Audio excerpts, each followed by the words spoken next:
പിള്ളേരൊക്കെ വളർന്നു വരുമ്പോൾ അച്ഛൻ ജയിലാണ്, അല്ലെങ്കിൽ ഇങ്ങനെ ഒരു ഇതായിരുന്നു, ആരെങ്കിലും വെട്ടിക്കൊന്നെന്ന് പറയുമ്പോൾ അവർക്കാണ് അതിൻ്റെ ക്ഷേമം.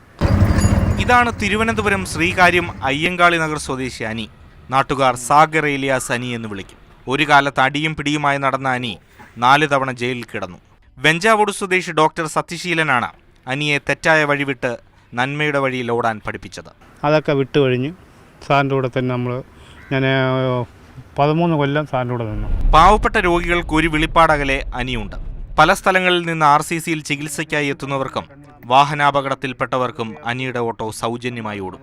അനിയെപ്പോലെ വാഹനത്തിനും പ്രത്യേകതകളുണ്ട്. എനിക്കൊരു വീട്ടിൽ വെക്കാനുള്ള സാഹചര്യം എല്ലാം ഞാൻ ഇതിനകത്ത് വെച്ചിട്ടുണ്ടായിരുന്നു. കിളിയുണ്ടായിരുന്നു, വീടുണ്ടായിരുന്നു, ലവേഴ്സ് ഉണ്ടായിരുന്നു, പിന്നെ ചെടികൾ.